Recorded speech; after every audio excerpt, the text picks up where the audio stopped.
Les négociations salariales pour l'année 2024 sont en cours et on peut déjà voir dans quelle branche on va gagner le plus d'argent. Les salaires vont le plus augmenter. Et c'est ça qu'on va regarder dans cette vidéo. Bref, est-ce qu'à la fin de l'année, vous allez avoir plus de sous-sous dans votre poche? Bonjour et bienvenue dans cette nouvelle vidéo de DME en direct comme toujours. Eh bien, si vous n'êtes pas abonné, je suggère de le faire et de cliquer sur la cloche pour être prévenu lorsque je sors une nouvelle vidéo. Alors, à votre avis, est-ce que vous faites partie des branches dans lesquelles on va toucher le plus d'argent, dans lesquelles les négociations vont être les plus rentables? C'est ce qu'on va voir dans cette vidéo.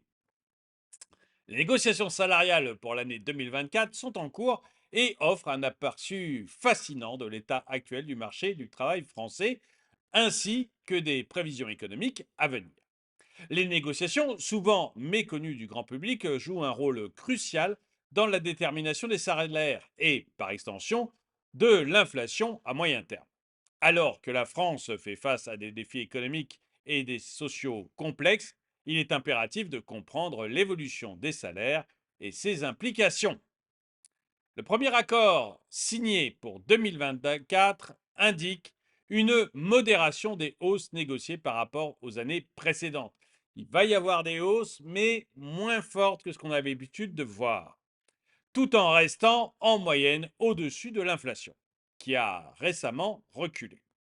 Les données recueillies à partir de 117 accords de branche et environ 1500 accords d'entreprise offrent un aperçu significatif de ces tendances. Alors, l'an dernier, il y avait eu des hausses qui étaient importantes, mais elles étaient importantes parce que l'inflation était importante.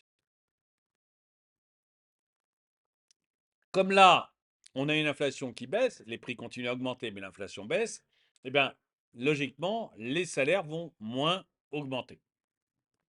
En 2023, les hausses salariales sont restées soutenues, en grande partie en réponse aux hausses antérieures des prix et du salaire minimum interprofessionnel de croissance. Avec le SMIC est lié à l'inflation, il augmente 2 fois par an, en juin et en juillet, à partir de l'inflation. Et donc, comme il augmente de l'inflation, c'est pas qu'il entraîne l'ensemble des salaires, c'est que ceux dans les syndicats vont se servir de ça pour essayer de négocier avec l'employeur que tout le monde ait une augmentation. Dans la réalité, il y en a beaucoup qui se font rattraper par le SMIC parce que quand l'inflation est forte, l'employeur ne peut pas augmenter tout le monde de ces montants-là parce que c'est très très important comme montant. Mais donc dans la réalité, il y en a beaucoup qui se retrouvent petit à petit au SMIC à cause de ça. Mais malgré tout, ça sert aux syndicats derrière pour essayer de négocier des augmentations de salaire dans l'entreprise. Les accords de branche ont vu une hausse moyenne d'environ 5% sur un an, tandis que les accords d'entreprise ont atteint environ 4%. Cependant, donc ça c'était 2023, hein. Cependant, le reflux de l'inflation depuis début 2023 a entraîné une modération des hausses salariales négociées pour l'année 2024. Les premiers accords signés au niveau des branches prévoient une hausse nominale de salaire minima légèrement moins élevée qu'en 2023, avec une hausse moyenne estimée à 3,3% au premier trimestre 2024. Et 24, pardon.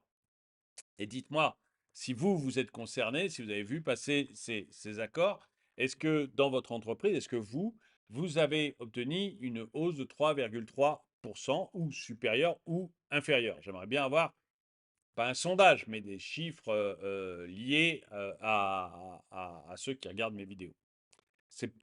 Évidemment, ce n'est pas représentatif de la France, mais enfin, si on en a assez, ça montre quand même une tendance. Cette modération est en partie attribuable à une dynamique moins soutenue du SMIC et à un repli plus marqué de l'inflation. Les hausses négociées pour 2024 varient d'un secteur à l'autre, mais certaines branches prévoyant des hausses proches de ou supérieures à 5%, notamment dans le secteur des transports routiers et de la prévention sécurité. Donc les transports routiers vont avoir des belles hausses cette année. Cependant, la plupart des autres branches ont signé des hausses comprises entre 2 et 4%. Même chose si vous êtes transporteur routier ou si vous travaillez dans la prévention sécurité, dites-moi si effectivement vous avez vu les 5%. Une analyse sur la période allant de début 2022 à 2024 révèle que la hausse des salaires minima de branche a été en moyenne de 10,3%, ce qui reflète largement la hausse des prix cumulés sur la même période, 10,5%. Donc les salaires ont quasiment suivi l'inflation. Cependant, des différences significatives existent entre les branches, certains augmentant leur salaire minima de plus de 12%, tandis que d'autres n'ont augmenté que de moins de 9%. Là encore, est-ce que vous avez l'impression que votre salaire a suivi l'inflation ou est-ce que vous avez l'impression que vous êtes fait avoir? Les accords d'entreprise, qui prévoient des hausses moyennes de 3,4% en 2024, montrent également une modération par rapport à l'année précédente, bien que ces hausses restent historiquement élevées et au-dessus de l'inflation prévue pour 2024. Les chefs d'entreprise anticipent également une hausse des salaires de base de 3% au cours des 12 prochains mois, ce qui suggère que la tendance à la modération devrait se poursuivre. Ces données confirment un scénario où le rythme de croissance des salaires contribuerait au retour progressif de l'inflation vers 2% en 2024. Vous savez que les salaires, ça je l'explique rapidement, vous savez que bah, l'entreprise qui vend des bouchons de champagne augmente ses salaires de 3%. Mais du coup, ses coûts augmentent. Et pour compenser l'augmentation de ses coûts, bah, soit l'entreprise décide de faire moins de bénéfices, mais enfin ça quand même, soit elle décide d'augmenter ses prix. Donc, on augmente les salaires, du coup, on doit augmenter les prix de vente de l'entreprise. Comme les prix de vente de l'entreprise augmentent, on appelle ça de l'inflation. Comme ils augmentent, eh bien, vous avez à ce moment-là les salariés qui disent, mais attendez, les prix de vente, comme on fait ça sur toutes les entreprises, les prix de vente augmentent, j'ai besoin d'augmenter mes salaires. Donc l'entreprise augmente les salaires, ce qui va contribuer à l'augmentation des prix. Et c'est là ce qu'on appelle une boucle prix-salaire. Et donc l'inflation, l'augmentation des salaires génère par elle-même de l'inflation.